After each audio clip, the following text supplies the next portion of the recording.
Bonjour à tous, pour avril 2025, j'ai sélectionné 5 décisions importantes au sujet de la période d'essai, des preuves illicites, de la discrimination et des liens de famille, le barème Macron ou encore les transferts de mails professionnels. Je vous attends bien sûr en commentaire pour vos propres décisions. À 55 ans, un salarié est licencié de manière abusive. Il peut le demander maximum 9 mois de salaire compte tenu de son ancienneté en raison du barème Macron. Comme beaucoup d'autres, le salarié remet en cause l'application de ce barème parce qu'il ne garantirait pas une indemnité adéquate.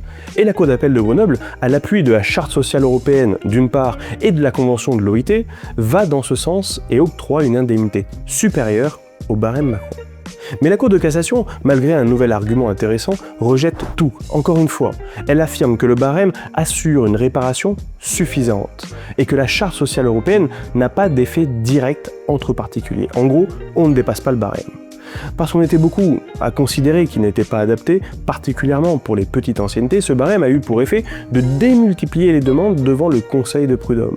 De la conclusion à la rupture du contrat en passant par l'exécution, nous auditons chaque pan de la relation de travail. 2 collaboratrices, l'une est l'épouse du député, l'autre non, et ça change tout. Celle qui ne l'est pas est collaboratrice parlementaire depuis 2005. Même poste, même permanence, mais pas le même traitement. Sa collègue, épouse de l'élu, touche plus. Pourquoi ? Parce que ses missions seraient plus politiques, je cite, exigeant une disponibilité et une confidentialité totale. Mais pour les juges, cet argument ne tient pas. C'est justement sa qualité d'épouse qui explique ce niveau de confiance. Résultat, la salariée non apparentée est discriminée en raison de sa situation de famille. Il n'est pas rare de travailler en famille, et peut-être même de payer davantage un membre de sa famille. Et il le mérite peut-être. Alors n'oubliez pas l'essentiel, documentez vos décisions et la raison pour laquelle le membre de la famille est payé davantage que les autres. Pendant 9 mois, elle travaille comme agent commercial indépendante pour une société. Elle est finalement embauchée en CDI pour le même poste. L'employeur y glisse une période d'essai. 6 semaines plus tard, rupture de la période d'essai. Pour la Cour d'appel, pas de contrat de travail avant, pas de problème.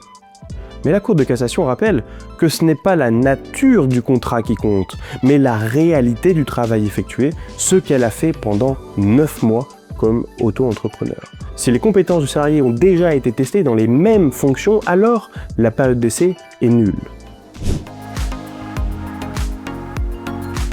Un chef d'agence est licencié. L'entreprise l'accuse d'avoir supprimé plus de 4600 fichiers et de s'être transféré un grand nombre de mails professionnels contenant des données confidentielles.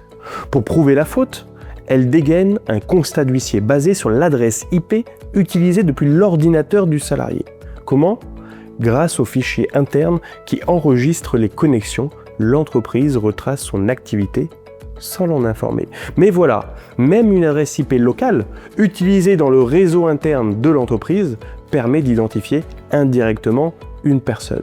Elle est donc protégée par le RGPD et surtout, elle a été utilisée à une autre fin que celle pour laquelle elle avait été collectée, sans consentement. La preuve est donc illicite. Si on se place en 2025, nous savons que si la preuve est illicite, nous pouvons quand même parfois, dorénavant, les utiliser. Je vous laisse maintenant imaginer les débats que nous commençons à avoir en justice. Vous avez transféré un document professionnel sur votre boîte personnelle, c'est pas idéal, mais ce n'est pas forcément une faute grave. Chargée d'affaires chez l'IRECO, une salariée envoie un fichier confidentiel depuis sa messagerie professionnelle vers sa boîte personnelle. Sans autorisation, elle efface les traces du transfert. Mise à pied, puis licenciée pour faute grave. Elle conteste. Oui, elle a enfreint les règles internes. Mais aucun élément ne prouve une fuite vers l'extérieur. La Cour relève aussi ses 24 ans d'ancienneté sans antécédent disciplinaire. Résultat, le licenciement est injustifié. Il y a une vraie problématique sur la question du transfert des mails. On sait qu'en général, c'est pour garder des preuves, des traces de son travail, de ses échanges, souvent dans un contexte de tension sociale. Derrière ça, il y a quand même la question de l'égalité des armes qui peut se poser. Derrière chaque arrêt, une histoire humaine, une tension au travail, un choix juridique. Et vous ? Lequel vous a le plus marqué ? ce mois-ci.